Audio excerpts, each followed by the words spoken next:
Bhaktivedanta Swami Srila Prabhupada ki Jai. Om Vishnu Pad Paramahamsa Parivrajacharya Ashtata Shrita Shishman His Divine Grace Srila Bhaktisiddhanta Saraswati Thakur Goswami Srila Prabhupada ki Ananta Koti Vaishnava Vrinda ki Jai. All glories to the sum of devotees, Hare Krishna. All glories to the sum of devotees, Hare Krishna. All glories to the sum of devotees, Hare Krishna. All glories to Sri Guru and Sri Gauranga. All glories to Srila Prabhupada.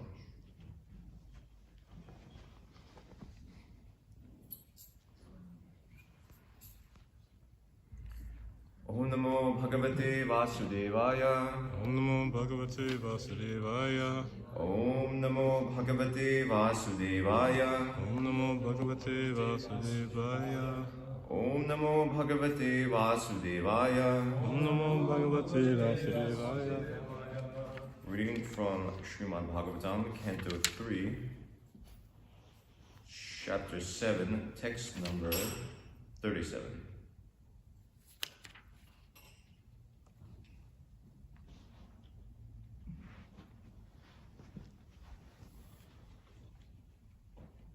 Tatvanam Bhagavan Desham Katidha Pratisankramaha Tatra Imam Ke Upasiran Ke Svit Anushirate Tadvanam Bhagavams Tesham Katitha Pratisankramaha Tatremam Ka Upasiran Ka Usvid Anushirate Tadvanam Bhagavams Tesham Katitha Pratisankramaha Tatremam Ka Upasiran Ka Usvid Anushirate Tadvanam Bhagavams Tesham Katitha Pratisankramaha Tatremam Ka Upasiran Ka Usvid Anushirate. Please repeat. Tatvanam Bhagavams Tesham Katitha Pratisankramaha Tatremam Ka Upasiran Ka Usvid Anushirate.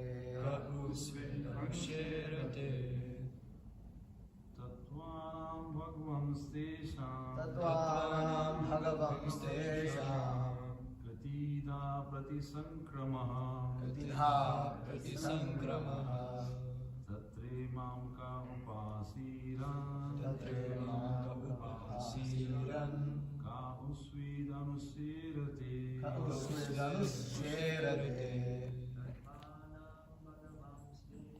Tatvanam Bhagavams Tesham Katitha Pratisankramaha Tatremam Ka Upasiran Ka Usvid Anushirate.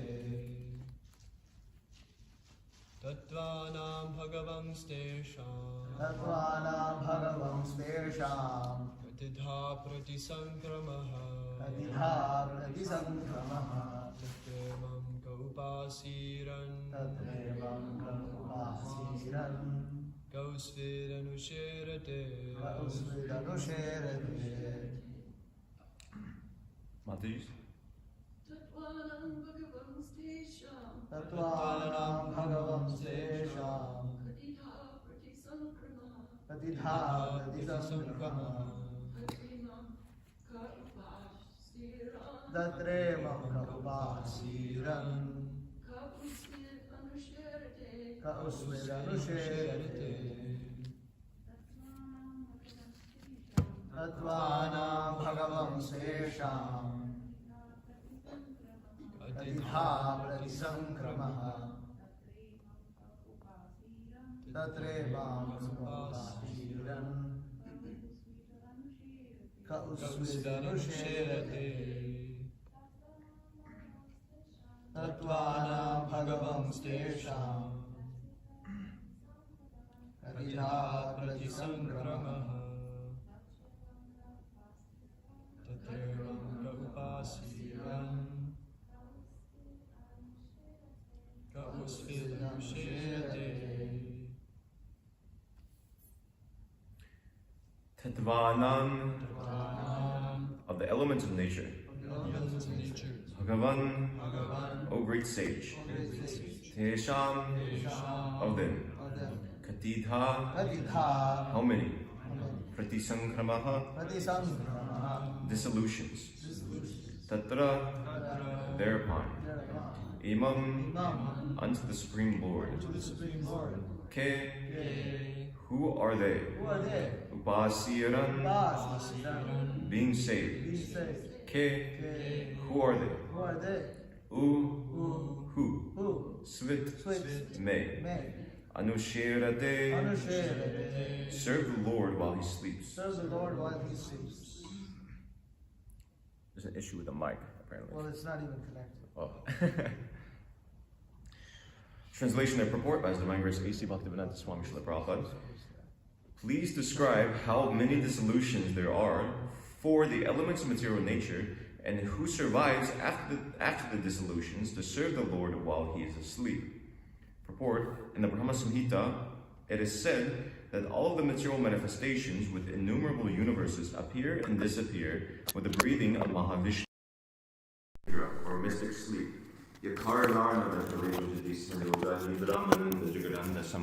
Saromakupaha Adhara Shaktim Avalamya Param Samurtim Govindamari Purusham Tamaham Bhajami. Yasyeka Nishvasita Kalamatavalamya Jivanti Loma Vilaja Jagananda Nataha Vishnur Mahansa Iha Yasya Kala Vishesho Govindamadi Purusham Tamaham Bhajami. Govinda, the ultimate and supreme personality of Godhead, Lord Krishna, lies sleeping unlimitedly on the causal ocean in order to create unlimited numbers of universes during that sleep.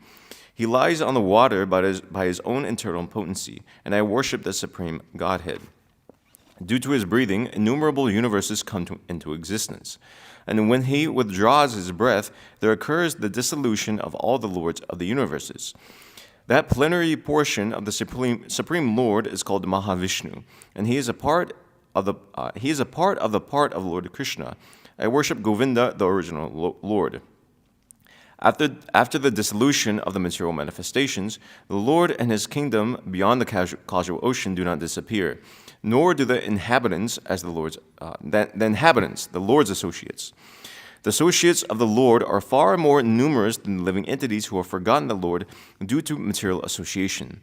The impersonalist's explanation of the word aham in the 4 verses of the original Bhagavatam, aham evasam evagre, etc., is refuted here.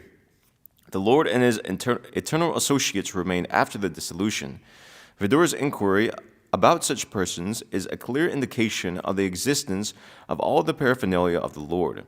This is also confirmed in the Kashi Khanda as quoted by both Jiva Goswami and Srila Vishwanath Chakravarti, who follows in the footsteps of Srila Sridhar Swami.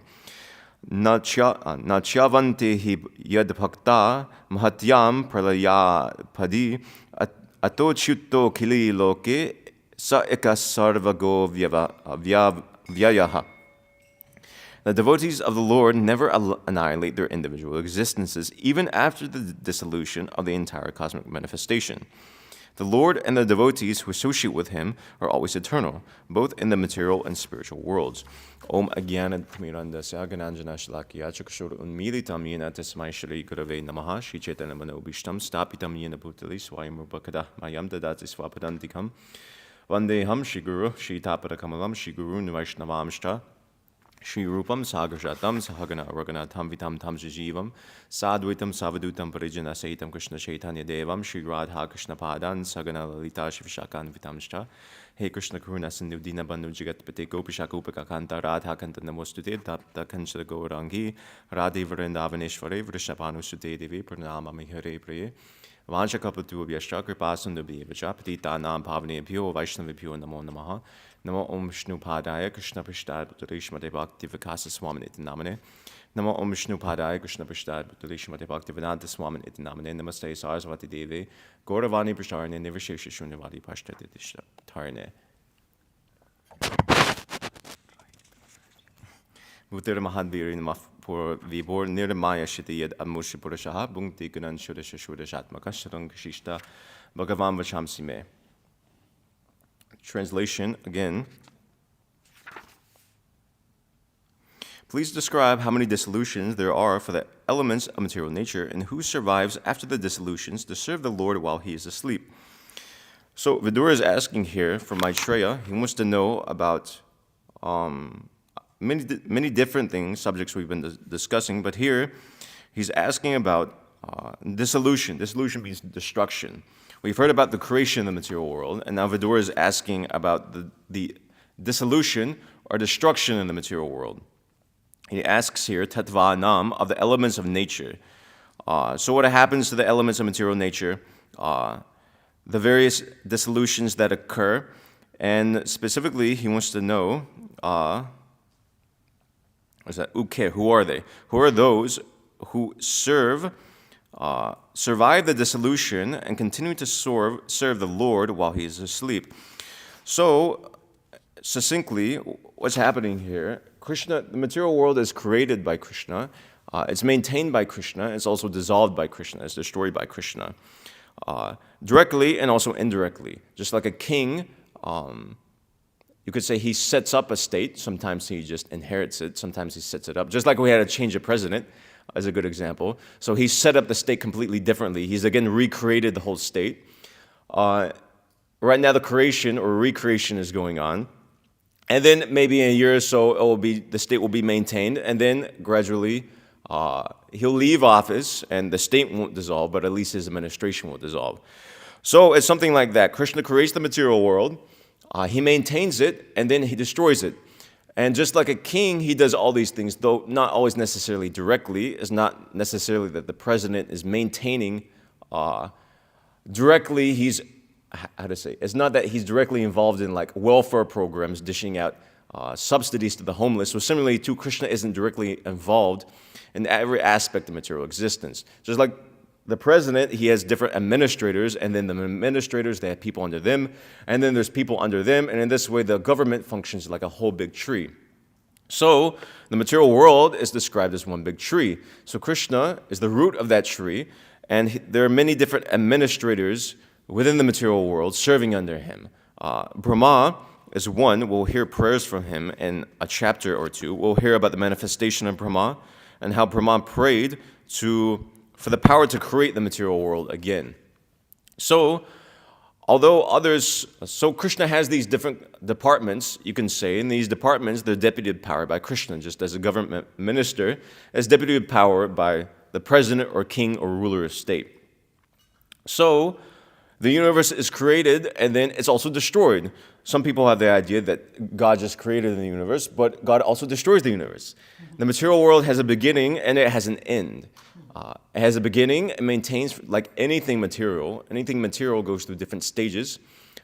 It is produced, it grows, it expands, it maintains for some time, it produces some byproducts, it gradually dwindles, and then is destroyed. Whether it be fruits on a tree, our own bodies, anything in this material world, even to the point of the universe itself, goes through these material changes. So the material world is also destroyed. Creation is described extensively in the Bhagavatam. Destruction is also described, as well as the maintenance. Maintenance is even going on now. The material world lasts quite a long time, a very, very, very, very long time, but it's not eternal. It may seem eternal because it lasts so long, but it's not eternal. Because matter has a beginning, anything material has a beginning, and it has an end. But Krishna is above matter. Krishna, and as is being quoted here from the Padma Purana, Kashikanda, Krishna and Krishna's devotees are above the material world, or rather, they're eternal. So, spirit is one thing, and matter is something else. Spirit has no beginning, and therefore it has no end. Whereas matter has a beginning, so it must have an end. That which has a beginning must have an end. The two things go on side by side. Just like in the material world, we have the experience of heat and cold. They go on side by side. There's a duality there. So similarly, in the material world, that which is created also must be destroyed. But that which has no creation can't have any destruction. Often people confuse the idea of existence with creation. Krishna was always existing. We hear, is being quoted here from the Chaturshloki Bhagavatam, that aham evasam evagrade, etc., that Krishna was existing. Krishna is speaking. He says, I was existing even before the creation. And even after this whole material universe is destroyed, still, I'll also be existing. And I'm also existing while it's going on, although we may not perceive it like that. Krishna is manifest. Krishna is always there, whether we perceive it or not. Krishna was there before the creation. Krishna is present even now. We just have to have the eyes to see. It's just like it requires a certain vision in order to understand Krishna, both through knowledge and also realized knowledge. Knowledge can be obtained through study of books, and it also comes through realization.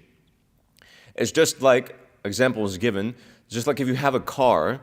So how a mechanic sees the car and how a layman sees the car are two completely different visions.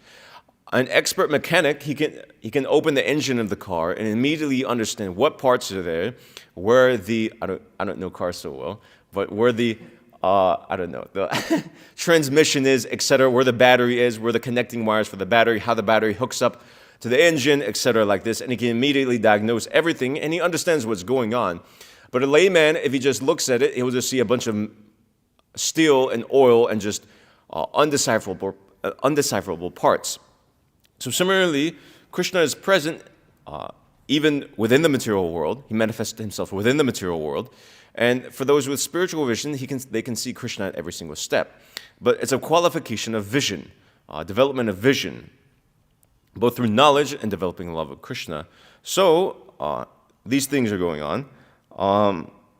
There's one prayer in the Bhagavatam, you can pull it up. There's two, actually. It's 6:16:36. This is describing Krishna's eternality. This is Chitraketu praying to Sankarshan, Ananta. He says, I'll just read the English for these two. You exist in the beginning. So this is Chitraketu, a king, praying to a form of Krishna, an avatar of Krishna. You exist in the beginning, middle, and end of everything. From the most minute particle of the cosmic manifestation, the atom, to the gigantic universes, and the total material energy. So Krishna is in everything. He's both within and without the material universe. Nonetheless, you are eternal, having no beginning, end, or middle. You are perceived to exist in these three phases, and thus you are permanent.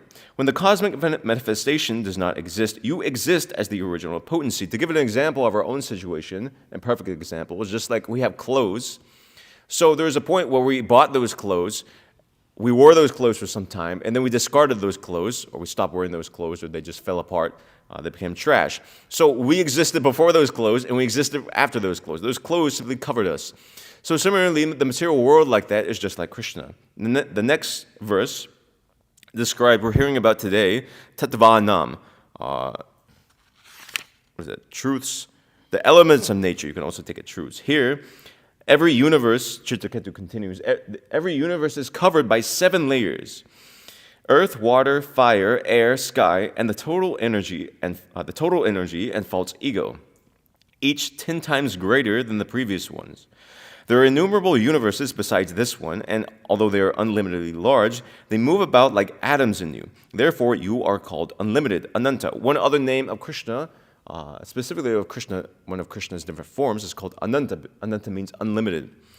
So, these material elements we read about the dissolutions of the material elements. So Krishna creates these material elements that compose this material world. Broadly speaking, we have the chemical elements, as scientists analyze, things like hydrogen, nitrogen, oxygen, etc. like this.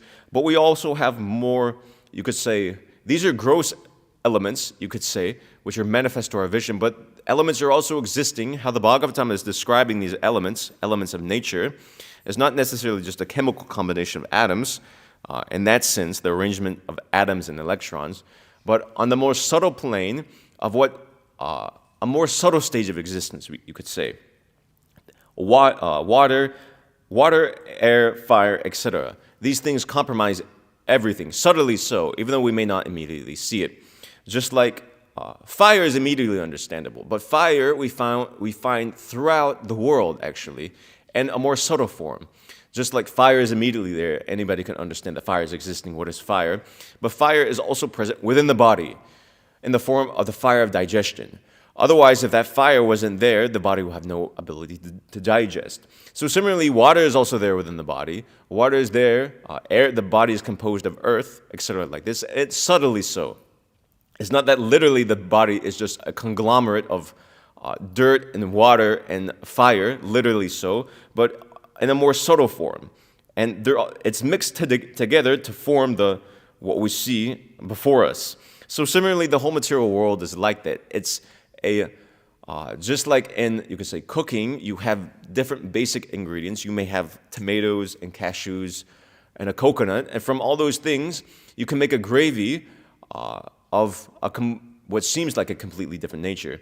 But the gravy composed of is nothing but cashews, tomato, and coconut. It just looks different, and you're unable to decipher that, okay, this part is this part is this part is this. Everything has become mixed in. So similarly, the material world is like that. The material world is like that, and all these things have their existence and origin in Krishna. He says here, regarding the universes, there are innumerable universes. So this universe is composed of these elements. This is one such universe. There are unlimited universes. There's some people, well, even within the scientific community, you see people think like this, multiverse theory. There's ideas like this. It's true, maybe not exactly how the scientists conceive of, but this universe is one of many thousands upon millions of billions and trillions of universes. They're created by Krishna. And we heard here that within this verse I quoted in the purport, Govinda, the ultimate and supreme personality of Godhead, Lord Krishna, lies sleeping unlimitedly on the casual ocean in order to create unlimited numbers of universes during that sleep. So how does Krishna create? Krishna creates we hear here, Krishna expands himself. He has different avatars. He expands himself, and from that expansion of Krishna, just by his breathing, unlimited universes come out of the pores of his body. And during his, exhaling, the universes come out, and during his inhaling, the universes are again retracted. So this is how God creates the material world, creates the universe, effortlessly so. Sometimes we see an image, there's an idea of God creating the world, and there's this Greek titan, Atlas. We see him bearing the world, the globe on his shoulders. So God isn't like that. God isn't like Atlas, who's struggling very hard to maintain the world. It's completely effortless for Krishna. It's very natural because he's unlimited. Nothing is difficult for Krishna. The creation of the material world, actually, it's almost the opulence of Krishna, the majesty of Krishna is such that he's just breathing, and automatically the material world is being created, destroyed. The universes are manifesting, and again, they're retracting, etc. like this. And within those universes are an unlimited number of living entities. We happen to be in one such of those unlimited universes, on one such planet within one of those universes, and we happen to be just one among the infinite number of living entities that are there within the universes. All living entities of which are part and parcel of Krishna, and all of which Krishna has a personal relationship with. God functions like that. Krishna, although there's unlimited numbers of living entities. Even on this world, you can consider how many living entities there are. And the human form of life, I don't know, what is it? Something like 7 billion? Something like that? 7 to 9 billion. It keeps increasing, and each time I cite it, it's like wrong. World population, yeah, something like that. Something like that. And somewhere between 7 to 10 billion, something like that. That's a lot of living entities. What to speak of all the animals, and then you take it even further, if you take it all the trees, and then all the microbes, all the insects, there are a huge, unfathomable amount of living entities just in this Earth planet alone. What to speak of the other planets in the universe? What to speak of whole different universes together? And the universes themselves are unlimited. But Krishna, being the Supreme Personality of Godhead, being unlimited, he has a personal relationship with every single living entity, and every single living entity has a unique relationship with Krishna. Just like we have so many people in our lives, and every single individual we know, and even though we may know so many different people, our relationship with every single individual is unique, and it can't be recreated. It can't be, the nuances of the relationship aren't exactly copied in any other relationship. Everybody's unique. So similarly too, although there are so many living entities, Krishna has a personal relationship with every single living entity in a unique way. So living entities within this material world, they're in the material world because they've forgotten Krishna. They're forgetful of their relationship with Krishna. But the majority of the living entities don't. We hear here, or maybe that was in the Chaturshloki Bhagavatam, here, in today's purport, Srila Prabhupada writes, the associates of the Lord are far more numerous than the living entities who have forgotten the Lord due to a material association.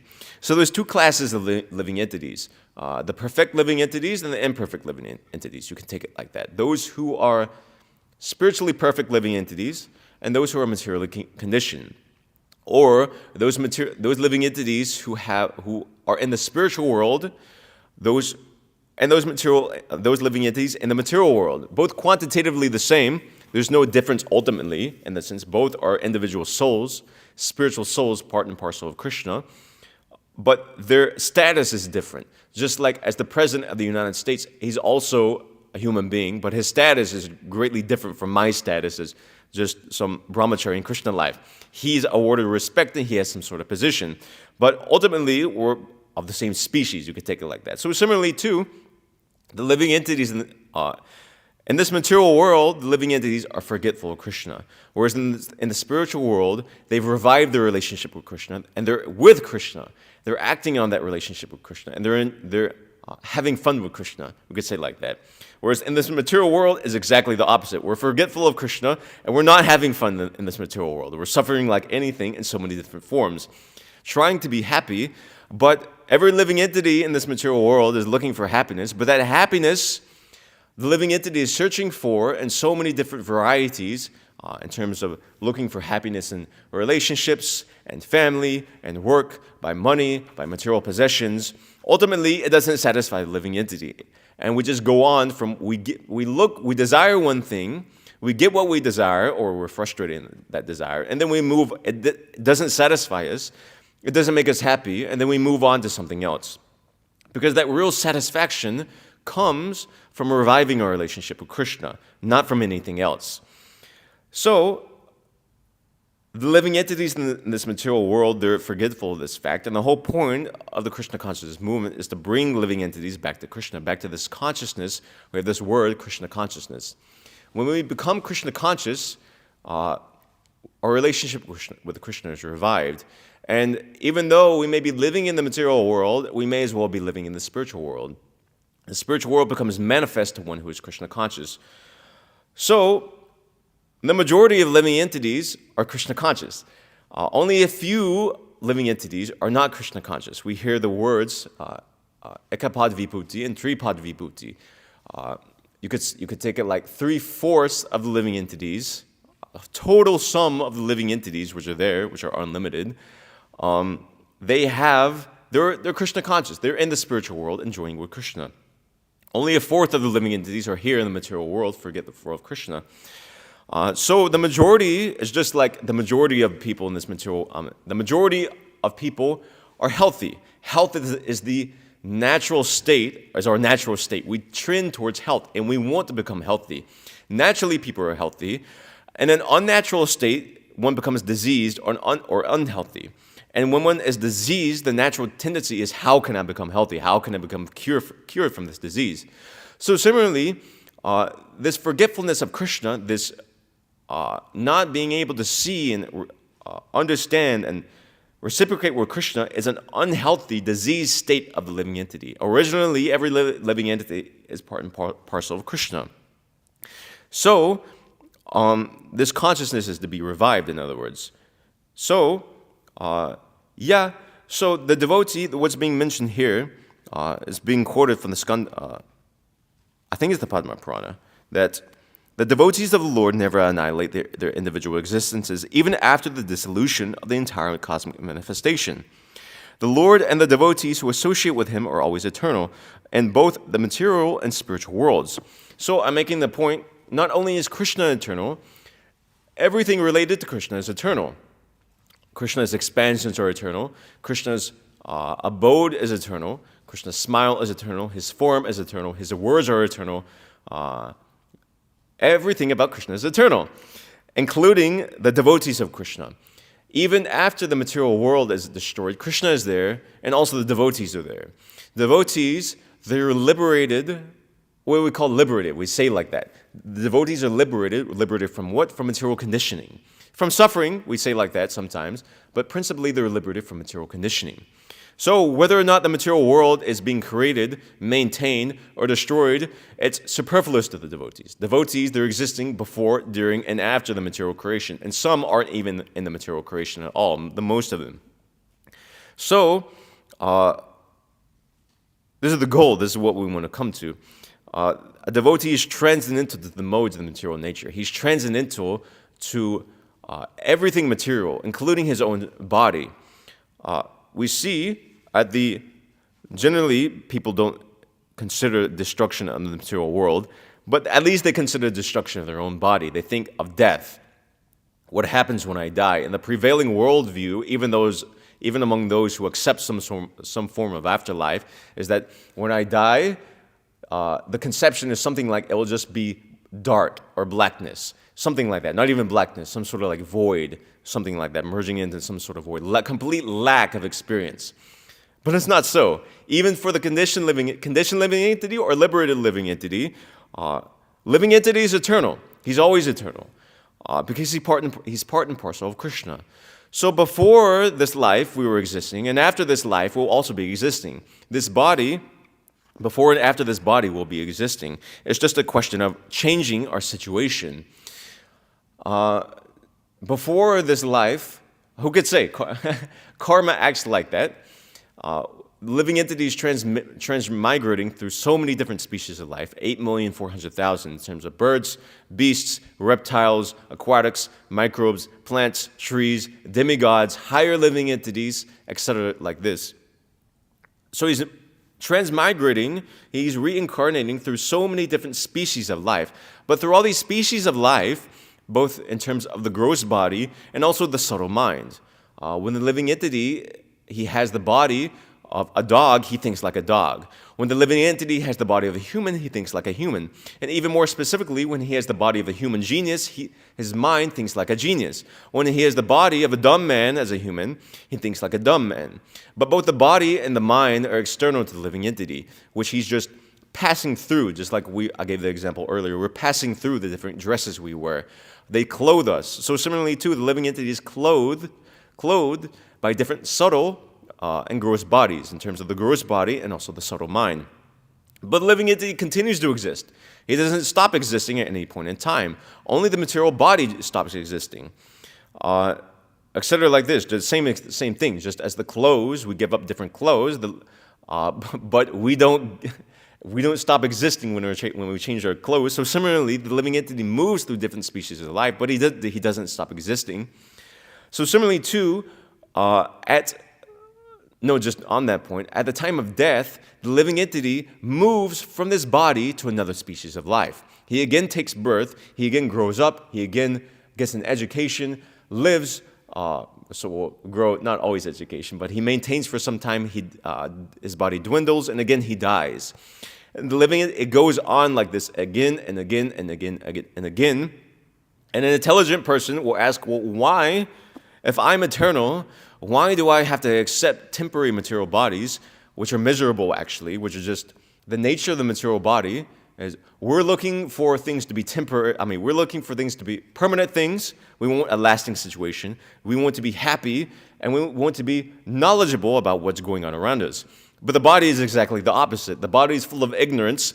It's temporary. It has a limited span of years, whether it be we live for 100 years, some trees live for 500 years, but it's limited nevertheless. And it's miserable. The body is miserable. Some pleasure may be there, but actually that pleasure is just pain or suffering in another form, more or less if you take it like that.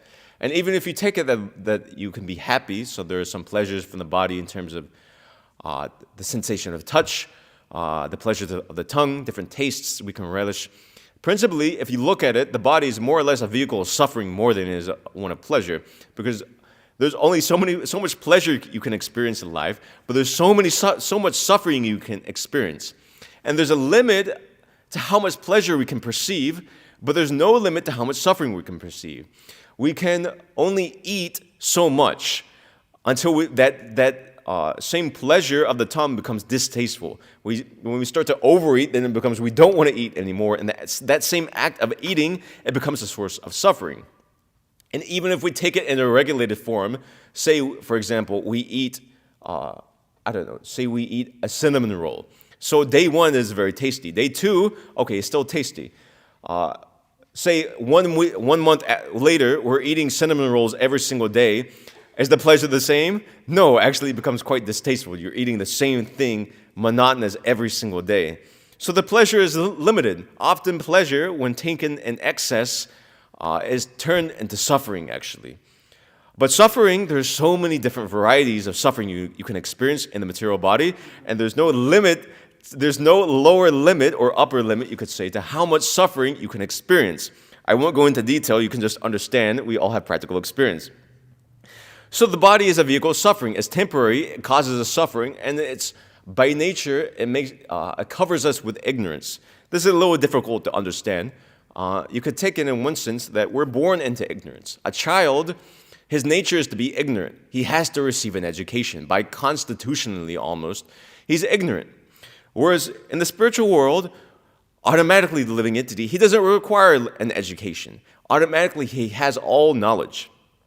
All knowledge is a little difficult to understand because in this material world, our existence is exactly the opposite. But the living entity, he's by nature, the body, so I'm making the point the body is composed of these things, which are averse to the living entity. But the living entity, he wants permanence. We want permanence. We want a permanent situation. We want to be happy. We want to be knowledgeable what's going on around us. So an intelligent person will inquire, well, if I'm eternal, why am I accepting temporary bodies one after another, which just cause me misery? An intelligent person will inquire like this, and when he inquires like this, actually he comes to the human platform of life. Otherwise, he's just living like an animal, actually. The animals, they think like this. They just go on day by day, looking for food, looking for shelter, looking for pleasure, trying to be happy in one way or another, either through sex, through raising children, through foraging for food, this or that, making some nest, some home. Basically, human life is just that in a more glamorous way until one comes to the point of inquiring that, okay, well, I'm accepting these different forms of bodies. Why am I accepting these bodies? These bodies aren't me. I'm something other than this body. Who am I? Why am I accepting this suffering? And how can I become liberated from this suffering? And in a higher level, when we become more learned in the philosophy of Bhagavad Gita, Bhagavatam, we hear, you can pull up Bhagavad Gita. I can go through a few verses. You could do 8:18. I'll just read the English for these. At the beginning, so we're hearing about the creation and destruction. So the living entity, not only does he go through different bodies, he also goes through whole creations and destructions in the material world. The material world, well, actually, you can go to the verse before this. We'll speak about how long the material world lasts. By human calculation, 1,000 ages taken together form the duration of Brahma's one day. And such also is the duration of his night. So when we say 1,000, it's more than 1,000. It's 1,000 by thousand celestial years, we call it, Divya Yuga. So in the purport is explained, a duration of the material universe is limited. It is manifested in the cycle of kalpas. A kalpa is the day of Brahma. And one day of Brahma consists of 1,000 cycles of 4 yugas. Don't get confused. Or ages, Satya, Treta, Dwapara, and Kali. The cycle of Satya is characterized by virtue, wisdom, and religion, there being practically no ignorance and vice. And the yuga lasts 1,700,200 to 28,000 years. In the Treta Yuga, vice is introduced, and this yuga lasts 1,296,000 years. In Dwapara Yuga, there's an even greater decline in virtue and religion, vice increasing, and this yuga lasts 864,000 years. And finally, in the Kali Yuga, the yuga which we now have been experiencing over the past 5,000 years, there's an abundance of strife, ignorance, irreligion, and vice, true virtue being practically non-existent. And this yuga lasts 432,000 years. So currently we're in Kali Yuga. If you see the divine calendar, you can take it like that. We're in Kali Yuga, and only 5,000 years have elapsed. Kali Yuga is characterized by these things: strife, ignorance, irreligion, vice, quarrel amongst people, dissatisfaction among the general populace, people becoming unlucky in general, shortness of memory, shortness of life.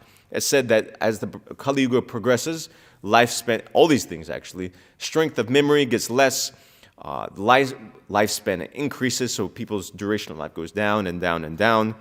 And we see this practically, especially this point of strife. Strife is incredibly, practically, if you look at the news, there's something about strife in every single headline. Inevitably so. So it's Kali Yuga is called the age of quarrel, sometimes it's given as.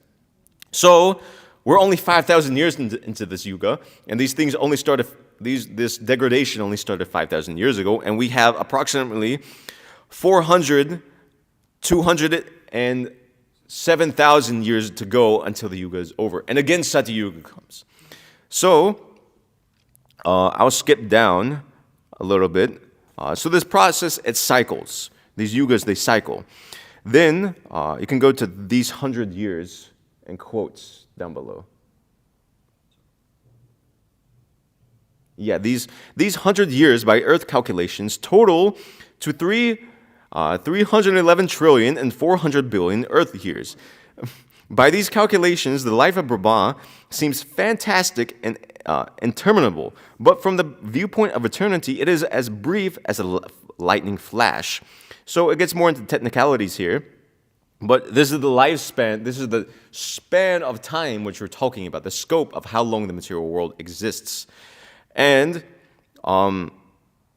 it may seem very amazing, actually, but as Prabhupada is writing here, it's as brief as a lightning flash. Just like we live, or we may know people who's lived 100 years, 90, 80 years, 90 years, 100 years. They look ancient to us, and sometimes it's inconceivable. And depending on our current, I'm 28, so, if I meet somebody who's 60, and I think, wow, they've lived for twice as long that I've been living. That's amazing. But if you ask them, people who's lived that long, they'll say, well, actually, it's gone by very quickly. I don't think I've ever heard anybody ever say that life has gone by very, very slowly for me. Everybody says the same thing. It has passed so quickly. So similarly to Brahma, he's living for this total of 311 trillion years and then some. But to him, it seems just like that, It goes by in a flash. So this material world, it seems like it's eternal. It seems like it seems like nothing is changing. It seems like, it's been here or always been here. But It's created and it's destroyed, and it lasts only for a blip. It's a blip in time. We have this expression in English. It's only just there for a moment. And once this material world is destroyed, again, the same thing is going on, creation, destruction, again and again. And so we have in the next verses, I'll read the English for these. At the beginning of Brahman's day, all living entities become manifest from the unmanifest state. And thereafter, when night falls, they are merged into the unmanifest again. So, when the universe is destroyed, what happens? It gets a little technical. Living entities, so the universe is manifest from Krishna. Krishna creates the material world. So when the material world is destroyed, what happens to those living entities who are forgetful of Krishna? Do they again go to Krishna? Yes, but not necessarily so. Because they want to be separate from Krishna, technically you can say they're merged into the unmanifest. So you could take it like they go to sleep for a very, very long time until, again, the material universe is created. And again, they start their activities, again, taking on different forms of life until the universe is destroyed. And again, they go to sleep, we can say, for lack of a better term, for, again, a very long time. So, but those living entities who are Krishna conscious, they don't go through this process. They don't go through this process of creation, destruction. They're with Krishna, and they're completely transcendental to the material world. But those living entities who have accepted material bodies, who are forgetful of Krishna, their state is described in the next verse. It says, famous verse, again and again, when Brahma's day arrives, all living entities come into being, and with their arrival of Brahma's night, they are helplessly annihilated. And so I'll just read the purport because it's nice. Srila Prabhupada writes, the less intelligent who try to remain within this material world may be elevated to the higher planets, and then again must come down to this planet Earth. During the daytime of Brahma, they can exhibit their activities on higher and lower planets within the material world, but at the coming of Brahma's night, they're all annihilated. In the day, they receive various bodies for material activities, and at night, they no longer have bodies, but remain compact in the body of Vishnu. So just like during the day, we have so many activities during the day, and then at night, we take rest. So similarly, the conditioned living entities is like this. At night, they merge, or they enter, rather, the body of Krishna.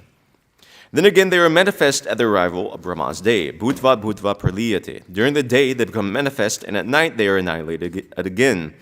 Ultimately, when Brahma's life is finished, they are all annihilated and remain unmanifest for millions and millions of years. And when Brahma is born again in another millennium, they are again manifest. In this way, they are captivated by the spell of the material world. But those intelligent persons who take to Krishna consciousness use the human life fully in devotional service of the Lord, chanting Hare Krishna, Krishna Krishna, Hare Hare, Hare Rama, Rama Rama, Hare Hare.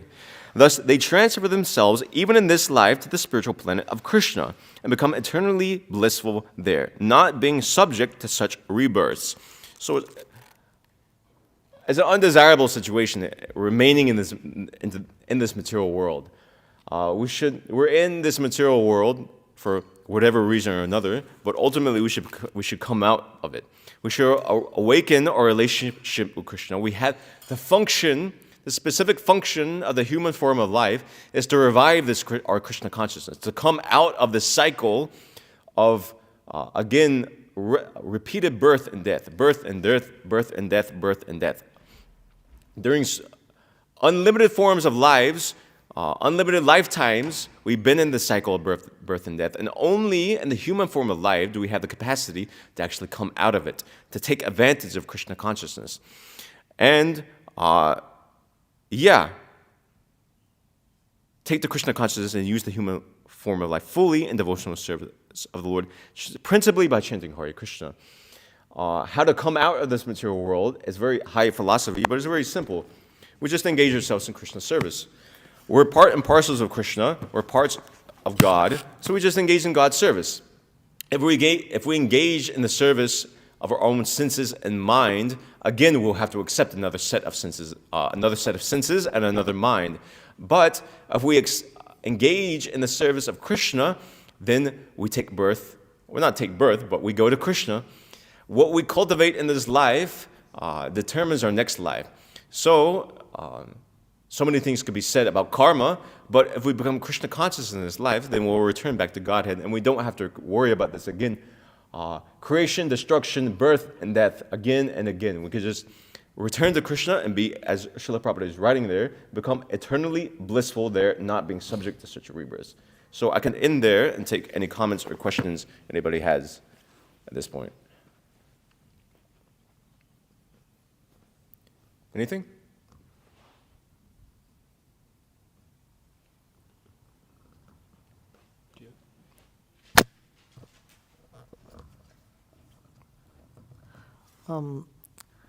I find it amazing. Like, how is it that the conditioned living entity, at least in the human form of life, so after we get some knowledge of Krishna consciousness, we see that Krishna is, you mentioned all these different living entities and how there's innumerable other kinds of living entities, way more than that of the human beings. We see that Krishna is maintaining all of them. But the living entities themselves think they're actually maintaining themselves. Mm-hmm. But in the human form of life, we're able to observe this, yet we struggle to develop the faith that Krishna will take care of us, will protect us. Why is that so? Well, I guess simply put, it's a sense of being the controller of our own existence, the sense of having. Innately, we feel, I mean, not just we, the human beings, every animal every living entity feels some sort of control over his existence in one form or another, but actually he's helpless in so many different ways. Just like, okay, we think, in the human form of life, we're thinking, okay, I have control over my life as to what I want to do, what I do for a job, what I can eat, who I associate with, what I can purchase. We think we can control so many different things, but we're controlled in so many different ways, actually. We're conditioned in so many different ways. I mean, constitutionally so, or even societally, we're conditioned by so many different social factors. The language we speak, unconsciously, it conditions how our mind also thinks. Our cultural values are conditioned. What we're thinking, I can purchase anything I want to eat and have independence to do so. But our tastes, our preference of taste, we're conditioned by our very birth, by the body we have. Chinese, somebody in the body of a Chinaman, he may have a particular taste, and somebody in the body of an American, he may have a completely different palate. So we're conditioned in so many different ways. Even though we don't see it. And even beyond that, if we take it more, we're dependent on so many different things. We're dependent upon things are functioning nicely, you could say in one sense, in modern society, so we don't see it. But for example, we're dependent upon the government to run the government. We're dependent upon the farmers to harvest food, to plant and harvest food. And this way we're dependent on so many different things. So we don't so much have control over it, actually. We're just set into a situation and it looks like we have control, but actually we have no such control. So it's just an extension of the same thing. Even within material life, the living entity, he's under the hallucination that he's in control of his own existence. But actually, and he wants to be in control of his own existence. He wants to everybody wants to be the boss in one sense or another. So similarly too, it's even when taking the Krishna consciousness, it's like that. We're unaware of how Krishna is facilitating literally everything, both for all. I mean, I'm mentioning all these things that etc. That we're dependent upon. Even within society, we're dependent upon the government, our parents, etc. Ultimately, Krishna is running everything. If Krishna wasn't there, the whole show would collapse. It's just like a government. It can't run on without a king. It's just like on the battlefield, if the king is killed, at least historically, if the king is killed, the whole army routs. The whole thing falls apart. So Krishna, he's maintaining everything. He's the source of everything. So ultimately, everything it comes from Krishna. But why are we unable to see that? Well, because of this conditioning. Basically, this conditioning of being lords of all that we survey. How to see that? Well, just through knowledge, study of Shastra, seeing Krishna's hand in everything, associating with devotees, that vision is cultivated like that. And Krishna gives so many different ways within Bhagavatam and Bhagavad Gita, saying how he acts within the material world and how he's manifest within the material world, just like he says, I'm the taste of water. So when we're drinking water, we can understand there are sustenances being supplied directly by Krishna. That water, Krishna is manifest in that taste of water directly. He's the light of the sun. Otherwise, we just take it for granted. Already Krishna is maintaining like that, but the vision has to be developed. The knowledge has to be there. So, yeah. Is that okay? Anything else? Yes? I was just wondering, you were speaking about these verses in the 8th chapter of the Bhagavad Gita, Yeah.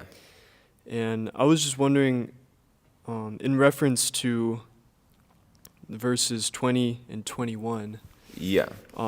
if this kind of describes the difference between the state of the living entity during the temporary annihilation and then the state of the living entity during the end of Brahma's Yeah. life. There's another unmanifest nature which is eternal and Oh, transcendental. yeah, I forgot to read that, but yeah. I was going to talk about it in class, but I skipped over it, yeah. Uh-huh. Yeah, so I mean it talks about an unmanifested state of I guess the living entities are submerged into Brahman or Brahma, sorry. What, at the destruction Yeah, you're I mean saying? at the end of Brahma's day, they don't No, go not back to necessarily Krishna, so. right? They enter into the body of Mahavishnu to get During into the during technicality. I mean, it end of said Brahma's day. at the end of Brahma's day, yes. Oh, okay. So both. Well, at the end of Brahma's day, not necessarily so. I'm speaking, that happens principally, to my understanding, some living entities is technical point. Some living entities remain within, material world isn't destroyed at Brahma's day, it's partially destroyed. The lower planets are destroyed. What happens to those living entities, my understanding is that they again enter into that lotus Brahma is sitting on, because all the living entities are originally there. I don't know where it comes. I think we'll read about that soon within the manifestation of Brahma. It's also in the Brahma Samhita. So living entities, the conglomerate living entities within the material world, they're in that lotus Brahma is sitting on. And so they become manifest after Brahma creates, etc. like that. So some living entities, in the partial annihilation, there's two annihilations. I don't really cover that so much. There's partial and there's complete. Complete is at the end of Brahma's life. Then again, the living entities, including Brahma, if he wasn't a devotee, they go into the body of Mahavishnu. Otherwise, those living entities, and during a partial annihilation, the lower planetary systems are destroyed. I forget from what line up, but the heavenly planets are destroyed. The rishis survive, for example, among others. So those living entities, they don't enter within the lotus. They just maintain. And when the Brahma wakes up, again he creates, and they again help Brahma with, again, procreating living entities, creating as it was before. We hear in the Bhagavatam like that. What happens to Earth during the temporary? I don't know. I think it is submerged, yeah. Submerged. Yeah, the middle and lower planetary systems are submerged, effectively destroyed. And then So Earth. the higher planetary systems, they're maintained. Okay. Like so that. what happens to Earth is the same thing that happens to the lower planetary systems. Submerged. It's all Yeah, submerged. submerged. At the end of annihilation, obviously, everything is destroyed. There's one verse, anyway, I won't read it, but Ananta, he becomes furious, and then he destroys the whole... He burns everything up, and he manifests... he burns everything, the fire emanates from his mouth, and then from him, Shiva, or Rudras specifically, are manifested. It's described in the 5th canto, like that. Anything else? For the men? Yes.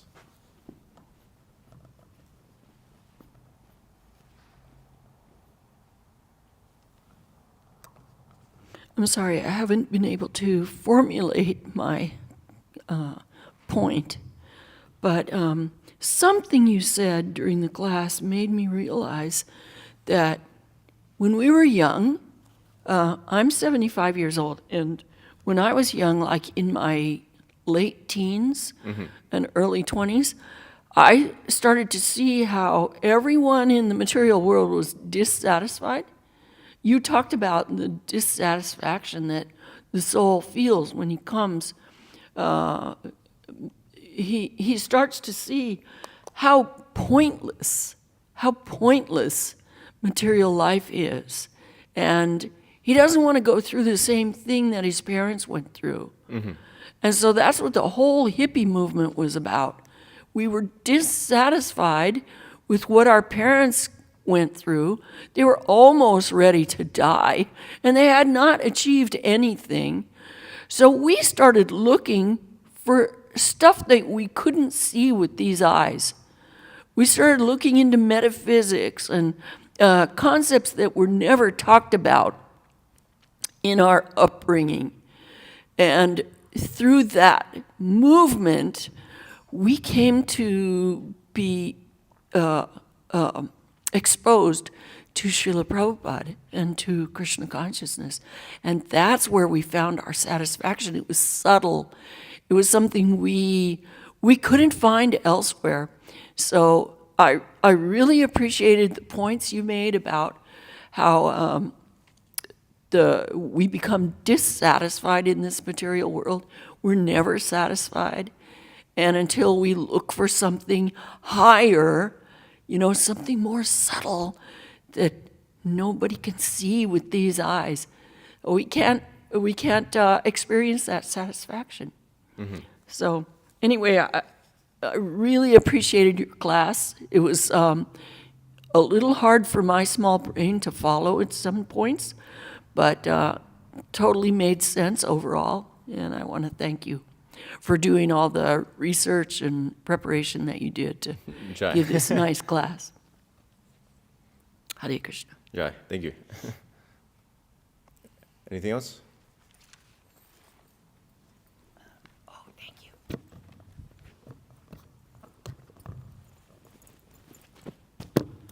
No? Nothing more? The men? No? Okay. Srimad Bhagavatam ki jai. Srila Prabhupada ki jai.